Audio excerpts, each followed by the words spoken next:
Everyone loves going through the airport process. Paying for check bags that used to be free, trying to remember what gets its own bin and being yelled at when you're inevitably wrong, and not knowing where to look when a TSA agent is patting you down in places that surely can't be legal. Good times. But in today's video, I want to try to imagine what this process would look like for the roster of fighters from Smash Bros. Ultimate and determine who among them would actually be able to board a plane. Why? I don't know, brain's bad. Now normally when I make these Smash Bros videos, I'm looking at how the characters present outside the Smash Bros series for canonicity's sake, but in this video I'm actually going to be looking at what they're like inside the Smash Bros series, Smash Bros Ultimate specifically. Today we're going to play in the space a little and set up a hypothetical scenario that the fighters are all in the US for whatever reason and need to hop on a plane in order to fly to the Smash games. So they're going to need to bring everything that they need for the games either as checked luggage or as carry-on items. But they're not going to need items from their other games outside of Smash Bros Ultimate.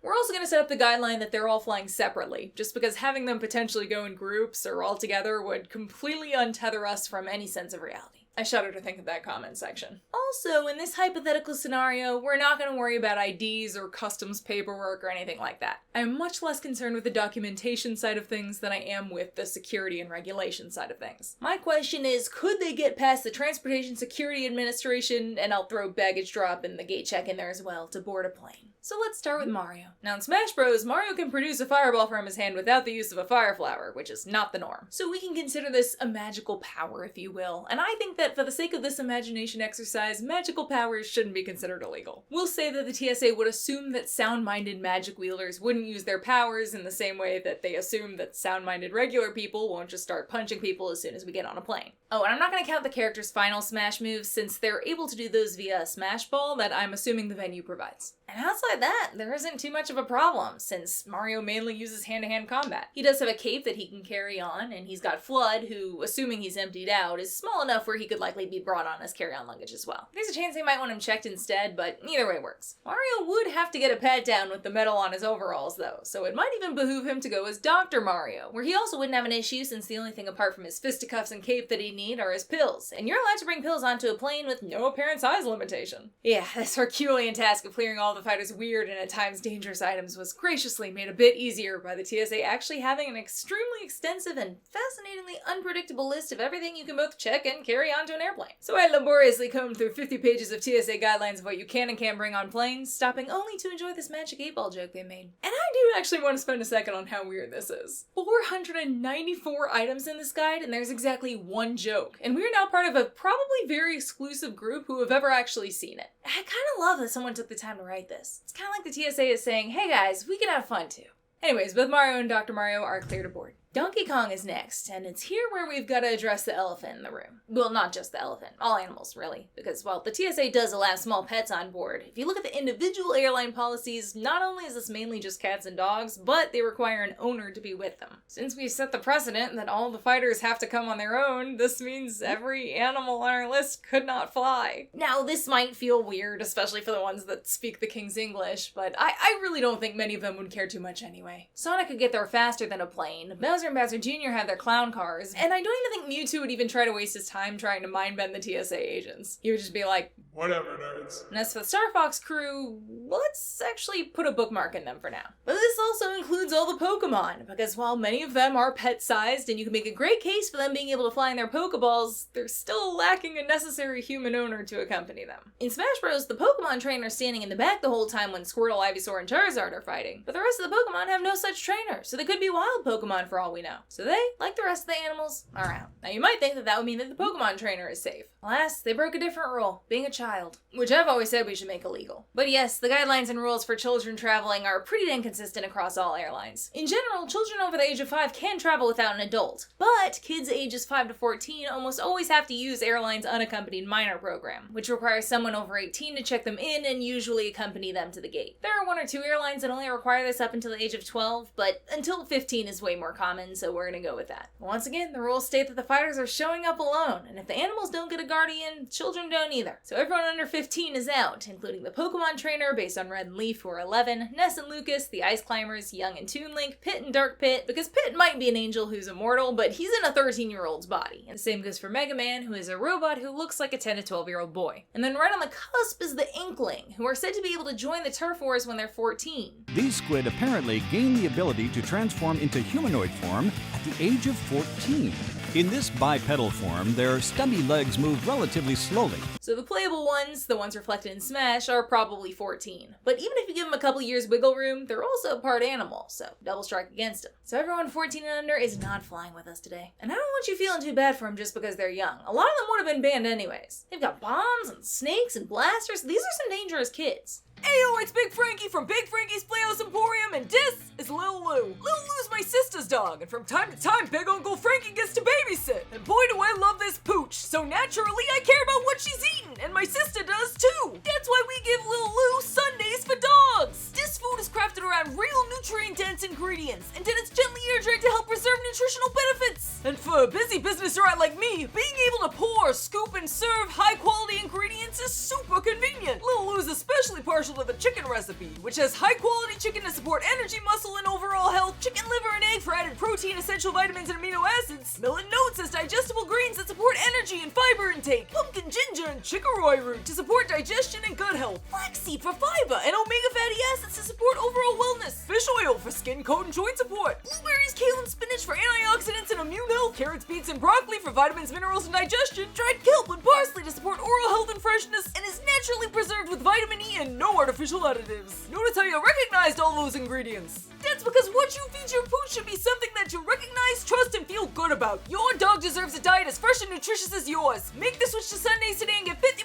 off your first order using my link below or the code Goombanna at checkout. Sundays for dogs, Big Frankie and Lil Lou approved. Get over here! But I'm ready to flip back to our Star Fox crew bookmark, because we have another swath of participants that we need to mark off, and that's the space residents. I'm not talking about characters that have been to space on rare occasions, like Mario. I'm talking about the characters that are consistently spending time in space and traveling to different planets. See, NASA follows a strict practice and principle known as planetary protection. This is not only to prevent backward contamination, to protect Earth's ecosystem from microbes, viruses, and other biological agents, but to prevent forward contamination from us as well. And one of the steps researchers take to avoid potential cross-contamination is to isolate and sterilize anything that goes to or comes back from space. The Center of Disease Control also have great incentive to take extra precautions, and already partner with the Department of Homeland Security to prevent the spread of serious contagious diseases during commercial air travel via a do-not-fly list. Now, the list of diseases they're on guard for obviously doesn't contain space illnesses, because it hasn't really come up. But if we had a bunch of people who regularly were traveling through space in the US, you could bet your booty they'd have to be quarantined and run through a variety of tests and sterilization processes first. And in this case, I'm considering having to be quarantined as not passing through security. Now, another reason that space-traveling fighters would have difficulty regardless is the fact that space guns often use laser blasting tech and other deadly powers that we do not IRL. Take the Star Fox crew, who all have laser blasters. Or Samus, whose power suit has a missile launcher and bombs, but who also has a gun called the Paralyzer as Zero Suit Samus. But Anna, couldn't she just check her suit and gun?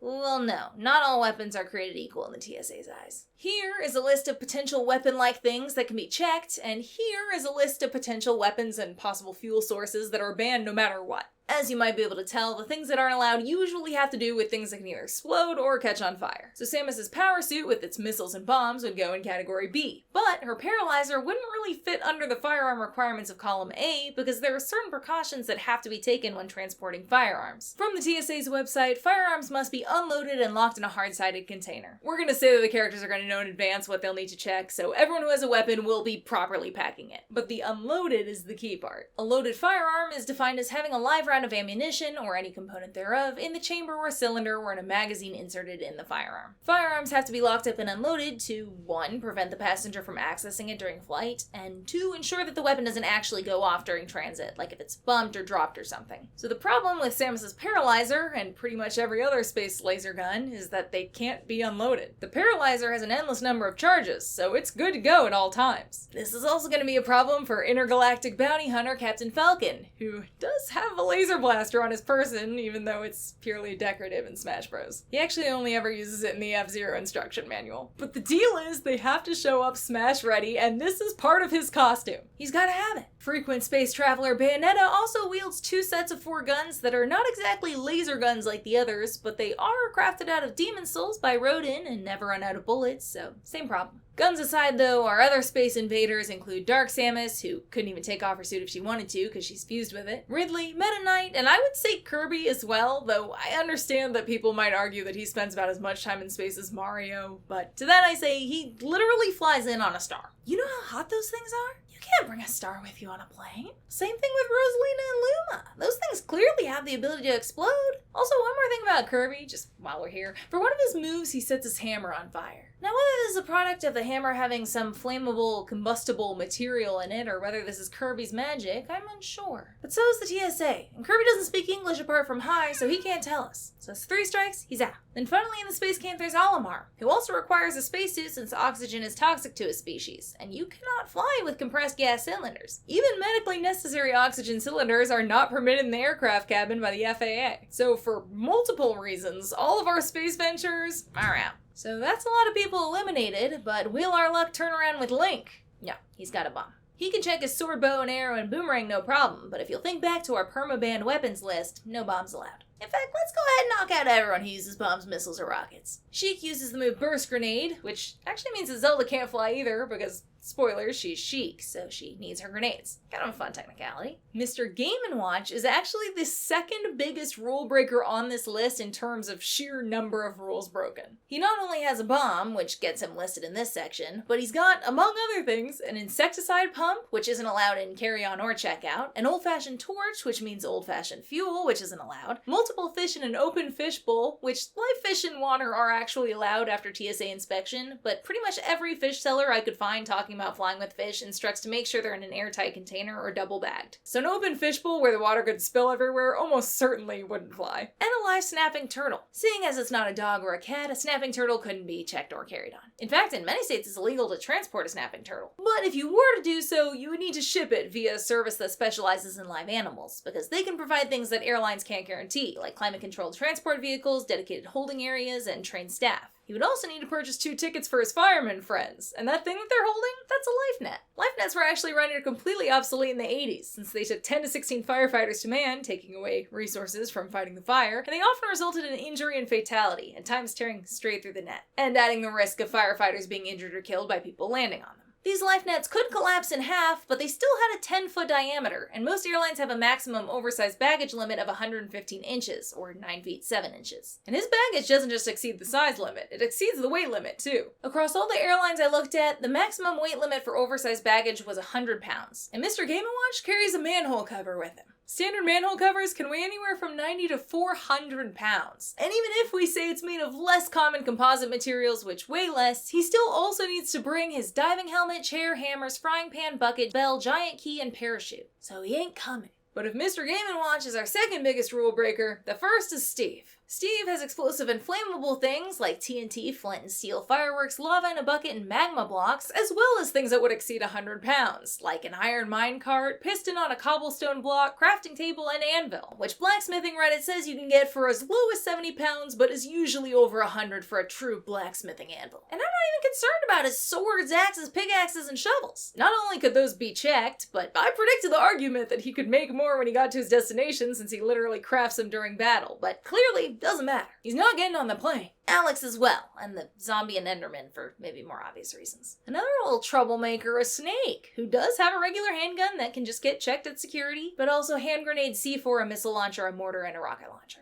I'm also 99% sure that the cipher he uses as a recovery method wouldn't cut it. Drones are actually allowed on airplanes, though if they have a lithium battery, they have to be a carry-on. And if it has a lithium battery, many airlines have a max watt-hour limit of 160. This is not normally a problem for drone owners, considering pretty much all standard consumer drones fall under this. But the cipher would be a military-grade drone, one that the Metal Gear Wiki says can remain airborne for 3 hours. I'm not gonna lie, I have no idea where they got that number from. My kingdom for a footnote! My best guess is that because it was designed after the Sikorsky cipher, they just took that maximum flight time. But if we're basing it on the Sikorsky cipher, that took a 40 kilowatt gasoline engine to run, and it could only carry external loads of up to 51 pounds, compared to however much Snake weighs. The lady never tells. So the cipher either has an internal combustion engine, which is also likely considering Metal Gear Solid 2 was set in 2007 when lithium batteries were less energy dense than they are today, in which case the fuel rules it out, or it's got a lithium battery that's many, many times more than the maximum limit for carry-ons. And even if we were saying that he could empty all the fuel out to check it, some airlines still won't allow engine-powered equipment if it has ever contained fuel. So that, plus all the friggin' explosives and weapons, means Snake's a very clear out. Speaking of fuel and explosives, I'm gonna throw Wario in this category, since he has a bike that uses fuel and explodes when thrown. And I mean, you can't check a motorcycle. Wario is kind of an interesting second caveat though, because even if you disregard the bike, which you shouldn't, I don't know why you would, but Wario smells bad, really bad. He stinks, and everyone says so.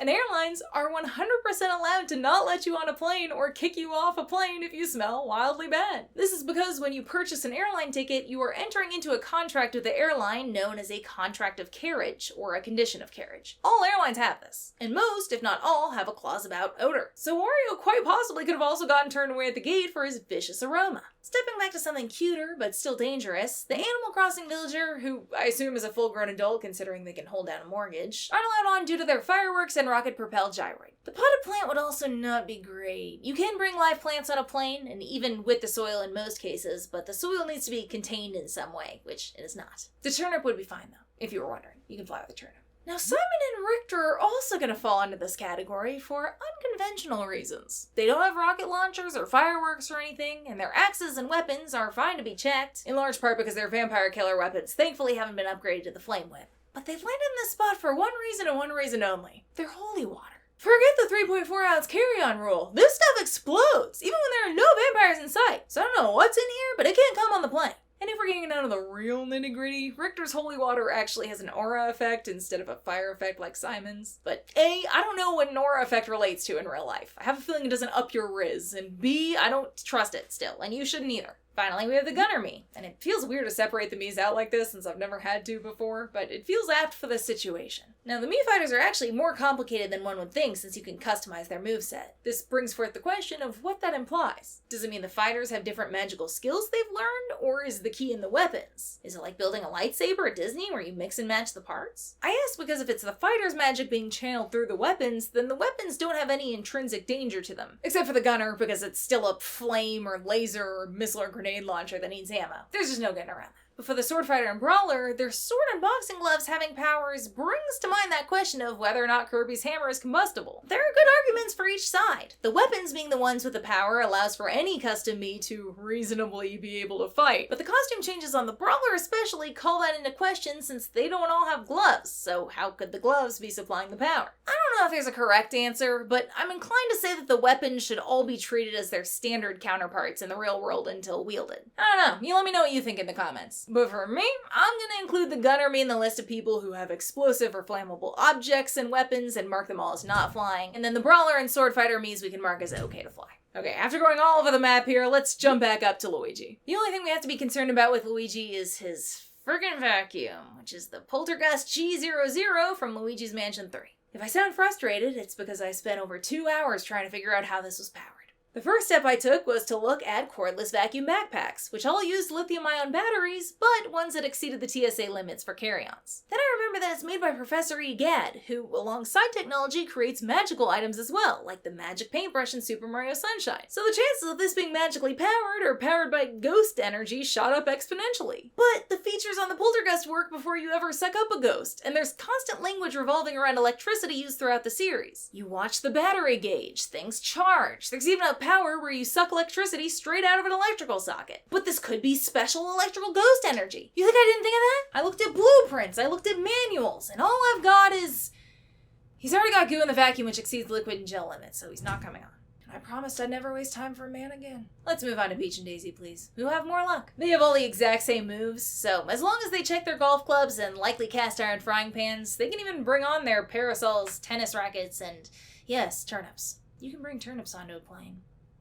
Now, they would also have to bring Toad, and I'm not sure how TSA would react to that one. Might see him as a small, noseless human, might see him as a pet, might dress code him for not wearing a shirt. But worst comes to worst, I think he'd be oddly okay with sitting in a kennel and getting checked as baggage. Toad's freaky like that. I'm saying they're free to fly. Folks, editing Anna here with terrible news. At the time of recording, I did not realize that Peach and Daisy had a 0.4% chance of pulling up a bomb when they pull up a vegetable. This is truly tragic. So Toad, hop out of the kennel, because Peach and Daisy are gonna have to take Peach's private jet, because they're not getting on this plane today. Alright, let's talk the Fire Emblem crew. Start out easy, Martha and Lucina use use swords, but that's pretty much it, and they can check those following the appropriate guidelines, no problem. But Roy is where it started to get a little trickier, since many of his moves involve his blade catching on fire. That's right, we've got another Kirby's Hammer situation, except not quite. Now, I've admitted in the past that I'm not super well versed in the Fire Emblem series, so I had to do some digging into how these characters' weapons worked. And it seems to me like some are passed down, some are like a the hero came across it deal, and some are very the sword chooses you. And whether the user has magic or not depends on the character. Like Roy isn't inherently magical, but the binding blade that he uses allows him to do magic attacks, whereas Robin can do magic with or without their specific blade. Now, as we established at the beginning, if you can inherently do magic, congrats, don't use it on the plane. But the real question is, how dangerous is your weapon if it can do magic? Let's go back to Kirby's Hammer and first assume that the hammer is not necessarily magical, it just contains a tech where there's some type of flammable liquid inside that can be activated. This is not safe because that flammable liquid does not need human interference to potentially ignite or combust. Now, if the hammer was able to set ablaze purely through magical means, but only when wielded by someone, that would be okay, since when it's checked safely, no one can get to it. But if the hammer could be set ablaze purely through magical means, and it was also able to be triggered without anyone wielding it, not safe. So that being said, when looking at all of the Fire Emblem cast swords, it seems to me that even if the weapons themselves are magical, they still need to be wielded to produce that magic. With exactly one exception, and that's Corrin, because they have a sentient weapon. It chooses Corrin as its owner by flying towards them, and the sword also transforms on its own by drawing power from other legendary weapons. So we simply can't trust this fiery chainsaw stick. Completely coincidentally, Corrin is also the only one that's barefoot, which I promise is important, but I'll bring it back up later. We spent too much time here. Something to look forward to. So every Fire Emblem fighter, apart from Corrin, may board the plane. Ganondorf is the first one I think we're gonna get on straight up and down terrorism. He would be on the no-fly list for sure. In the Codec Conversations and Palutena's guidance, he's called the King of Evil and King of Darkness, and Verdi says he's already brought Hyrule to the brink of ruin several times. And I just think that if you try to take over the world and murder countless people in the process, you're probably gonna have to fly private. Ganondorf can't fly. And while we're on the subject of big baddies, Sephiroth is another who attempts to casually destroy the whole world. I originally thought his sword might be a problem with the 9-foot checked bag limit, but designer of the sword Tetsuya Nomura admitted in an interview that the Masamune's original intended 10-foot length isn't super consistent, and even added that it has an organic quality to it, lengthening and shortening as needed. So I guess it'd probably be alright, as long as Sephiroth didn't get too excited in the airport. Oh, but yeah, he killed a lot of people. He can't fly. The last one I'd group in with these two is Kazuya. I know what you're thinking. This guy? Evil? I know, but he has killed people and tried to take over the world and whatnot. Real bad stuff. As an aside, in some of his costumes he's barefoot, but in others he wears shoes, so that's okay. Why do you keep bringing up people's feet? Okay. Remember the contract of carriage where having offensive BO could get you kicked off a plane? Well, you gotta wear shoes too. You can't be going around barefoot. So now is a great time to mention that the Wii Fit Trainer, as well as Ryu and Ken, have their dogs out in every single one of their outfits. And these dogs can't be carried on. Yeah, so they aren't flying. I'll give you a second to recover from my amazing joke as I talk about Rob, who unfortunately fires lasers, has incredibly powerful thrusters that are clearly deadly, and contains fuel. You can see the fuel gauge on his side when he flies. So Rob can't be checked or board the plane. Lose-lose. Lumac doesn't have magical powers per se, but I would say that he has superhuman abilities to move so fast that his hands are on fire. But this isn't a case of his gloves being particularly flammable. They're just normal boxing gloves, and he can even bring those on with him if he likes. And Terry is actually the same way with his Bernie attacks. He too only has his adjacent to magical attacks to worry about, so both boys would be allowed on board assuming they'll keep their hands to themselves. Min Min, however, has much more deadly gloves than either of those fellas. And they are separately equipable like boxing gloves. While the arms fighters can't swap out their limbs, the weapons on the end can be attached, and swapped out. And in Min Min's case in Smash, she uses the Megawatt, which becomes electrified, the Ram, which launches a projectile that can ignite and cause fire damage, and the Dragon, which is like a laser cannon that can also set things on fire. While I personally believe that Min Min would be the best plane passenger ever, her arms weapons are simply too fire-based to be checked or carried on. Sorry, Min Min.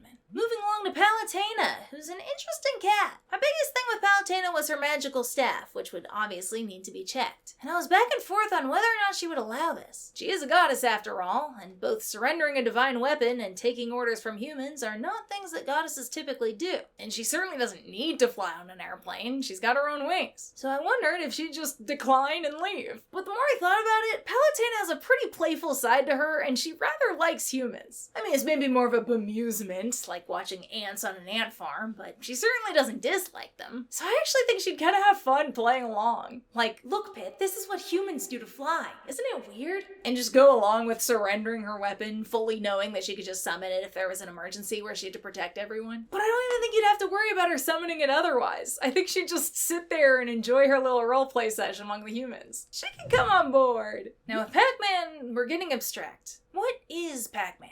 I mean, man's right there in the name, so they simply must at least consider him. But a lot of his moves are pixel-based, so it's a bit hard to wrap my head around what that means in the real world. Like, he's got this thing called a Galaxian flagship, which is a tiny alien spacecraft, I guess? I don't know. I'm unclear, because there's so little information around it in the games, so I don't know what it's made of, which the pixelation doesn't help with, so I'm gonna have to go with something more concrete, which is the fire hydrant, which in real life can weigh anywhere from 149 to 500 pounds, so that's clearly gonna exceed the 100-pound limit. Pac-Man's out. On to Shulk, and his Monado is indeed going to be holding him back here, as we've got another sentient weapon on our hands. It acts on its own, and therefore cannot be trusted to be checked. Sora's Keyblade is probably going to put him under this category too. Keyblades choose their wielders and are able to act and teleport without needing to be wielded. And considering how protective of their wielders they usually are, I don't think the Keyblade itself would take too kindly to being forcefully separated from Sora, and would likely teleport back to him with or without his permission. And I'm not saying that Sora would want to use his Keyblade on the plane, but the whole point of locking up a checked weapon is so that the owner isn't able to access it while on the plane, so this wouldn't fly. And neither would Sora or Shulk. Oh, Cloud. Something tells me that sword's gonna be a problem. Question 1, is it too big? As a reminder, the oversized baggage limit is 115 inches or 9 feet 7 inches, and that's once you add up all the dimensions. While there's never been any official confirmation, most people seem to think that Cloud's Buster Sword is about 6 feet in length, and looking at the Smash Bros. Model, that seems close enough for me. It even clips through the ground a little. The width is a little less than 1/6 of that, so we'll say 10 inches, and then the thickest part of the blade is at least 1 inch, and it tapers off on the other side. So 6 feet by 10 inches by 1 inch, we're not at risk of breaking our size limit. But what about the 100-pound weight limit? The closest canon information we have about what the blade is made from comes from the Final Fantasy VII Advent Children Reunion files, where Nomura says that originally their concept of the Buster Sword was one of unrefined steel. With no other canon source to negate that, we're going with it being made of steel. Then it's math time. The density of steel is 7,850 kilograms per meter cubed. So let's first find the area of the entire rectangle by multiplying the length, width, and height together, multiply that by the density of steel, and we get that a solid rectangular slab of steel with those dimensions would weigh 91.2 kilograms or 201 pounds. But it's clearly not a solid rectangle. It's got a notch at the end of the sword, the edge of the sword tapers, and the hilt obviously wouldn't be considered when calculating the steel part. So I would say altogether the steel part is actually about 60% of that? But let's be modest and say 50%. So we take 50% of 91.2 kilograms and we get 45.6 kilograms or 100.5 pounds. Then you'd have to add on whatever the hilt would weigh, which 10 pounds or so? It doesn't really matter because we're already above the 100-pound weight limit. So Cloud's not flying, I'm afraid. But he's got enough superhuman soldier power to wield a sword that weighs more than 100 pounds, so who's the real winner here? On to another bizarrely complicated one, Piranha Plant. It's not exactly an animal, it's a plant. I think we can all agree on that. And it doesn't have soil, so that's a plus. But I still think there are too many risks. 1, stores giant spike balls in its body that would set off the X-ray in a big way. 2, can emit poisonous cloud. Not great. And 3, can launch fireball from mouth. How? Maybe magic? Maybe magic. But maybe flammable liquid. Maybe corrosive sap. And it can't talk. So I know that the TSA is notorious for being super chill, but I just think that they wouldn't know what to make of it and couldn't guarantee that it had the cognition to know not to act up and would just turn it away. And listen, I agree, that's specious, and I am writing a strongly worded email after this. But for right now, I'm gonna say Piranha Plant isn't making it through security. Now, Joker actually kind of surprised me. I see this guy in the airport, I'm not immediately like, right this way, sir. He does have to keep his powers under control. But other than that, he's got the cat, which is allowed as a small pet under his care, a dagger and grappling hook, which could be checked, and a gun, which is technically not a real gun in the real world, since the deal is that in the metaverse, if someone believes something is real, it's real. No, don't get me wrong, it makes zero difference whether it's a real pistol or not, because both actual firearms and proper toy firearms that look realistic have to be checked the exact same way. But the point is, Joker's not breaking any rules and could board the plane. When you play Hero, which sword you're using changes depending on which version of Hero you selected, but all of the swords need to be wielded in order to channel their powers, which you can see via Hero's magic power bar that he uses every time he does a magic attack with his sword. And none of them appear sentient, so he could check any of these swords and be a-okay. Finally, we have Pyra Mythra, and you might be just as surprised as I was by this mental journey. So at first I was like, of course they can't come on the plane. They are weapons. They're living weapons since they're Rex's blade. But since they have human forms and consciousnesses, you almost have to consider their abilities as magic. And they are smart enough to know not to use those abilities. Okay, but they have weapons themselves. They use a sword. Except that sword is materialized from their core crystals and can be dematerialized, so it's not an actual thing. There's nothing to check. And then I thought, honestly, they might get dress-coded, since our old friends, the contracts of carriage, cite that passengers shouldn't wear lewd clothing that has the potential to offend other passengers. Now listen, they look great, but it's a lot of skin. But the thing is, Nintendo's already made their outfits more modest with tights and coverage panels, and since we're basing things on Smash Bros. Ultimate, that's taken care of. So I don't see why they wouldn't be allowed on the plane. Rex has to get his own ticket, though. Wait, Rex runs this for them. If Rex comes with, which he has to according to the rules, then he couldn't pass through security and board because Pyra and Mythra are his weapons, and he can't have access to them. This video is examining whether or not the fighters could pass through TSA, so it creates a catch-22. They're not breaking any rules, he is. But they need him to join them because he appears with them in Smash. Wow, what a finale. Pyra and Mythra are not getting on that plane. So here are all of the fighters that could get through TSA and board a plane. And now, we know. Hey, which of these characters would you most want to sit next to on a plane, and why? Leave it in the comments. And also, if you liked this video, subscribe for more. But you gotta make me a deal. You have to watch my videos apart from the Smash ones. You finish the rest of your plate. I work hard on all of them, and I really think you'll find something that you like. I recommend the carrots. But thanks for watching and commenting on this video. And now, if you'll excuse me, I need to go write that scathing email on plants' rights. But I'll see you on the next one. Bye. Goombanna is the wonder why she didn't come to play. Gaming vids that'll make you laugh and think and put them on replay. Intelligent, kind and funny, her community's #1. Stick around and kick your feet up. Goombanna has just begun.